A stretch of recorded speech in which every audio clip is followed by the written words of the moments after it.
नमस्कार दोस्तों, मैं आपका दोस्त डॉक्टर अमित कुमार। हर बार की तरह इस बार भी मैं एक आप लोगों के लिए मोटिवेशनल स्टोरी लेके आया हूँ और वो जो मोटिवेशनल स्टोरी है वो है ओवर थिंकिंग के बारे में। ओवर थिंकिंग ये हमारे जीवन का इतना इम्पोर्टेंट पार्ट बन चुका है कि हम ओवर थिंकिंग की वजह से न जाने किन किन प्रॉब्लम्स, किन किन तकलीफें, किन किन दिक्कतों से हम गुजर रहे हैं।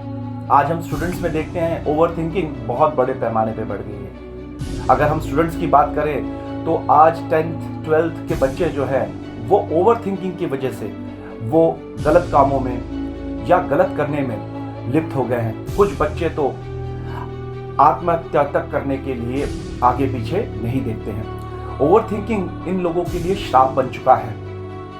अगर मैं ओवर थिंकिंग के बारे में आपको समझाऊं तो मैं एक कहानी के जरिए हर उस बच्चे को, हर उस पालक को, हर उस अभिभावक को ये बताना चाहूंगा कि ओवर थिंकिंग का कैसा नुकसान हम पर होता है।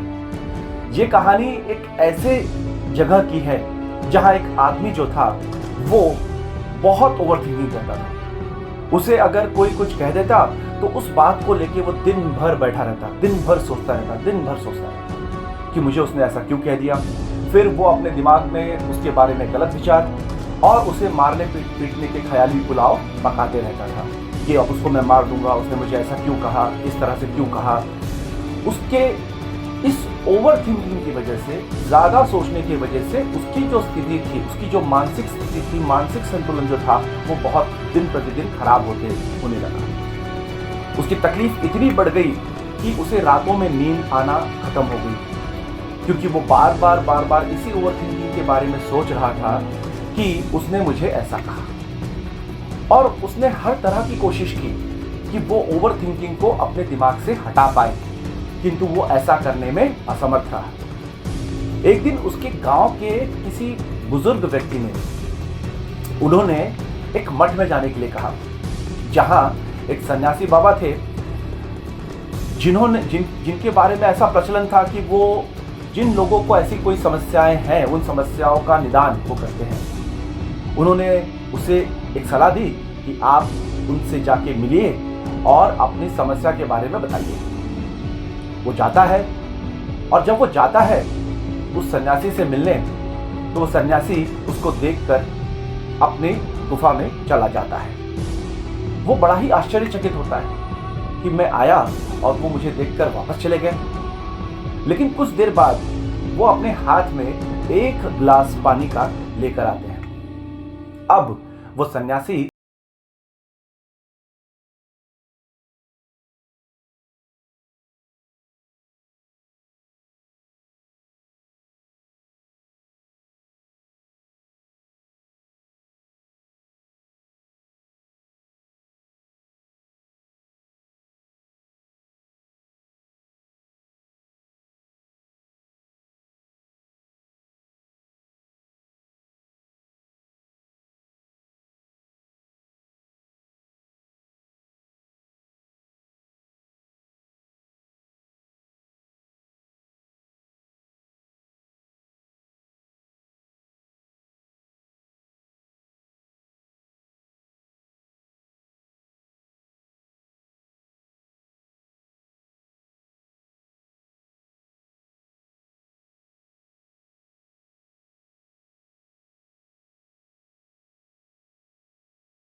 वगैरह वगैरह वगैरह। इतनी सारी चीज़ें सोचने के बजाय हमने फोकस करना चाहिए हमारे करियर पे, हमारे ध्येय पे, हमारे गोल पे, कि हम जिस चीज़ को परफॉर्म कर रहे हैं, अगर हम फेल हो रहे हैं तो फेल का मतलब ही है सक्सेस। अगर फेल होंगे ही नहीं तो हमको सक्सेस के बारे में पता कैसे चलेगा? और जो सक्सेस हो जाता है तो उसे फेलियर के बारे में क्या पता रहता है?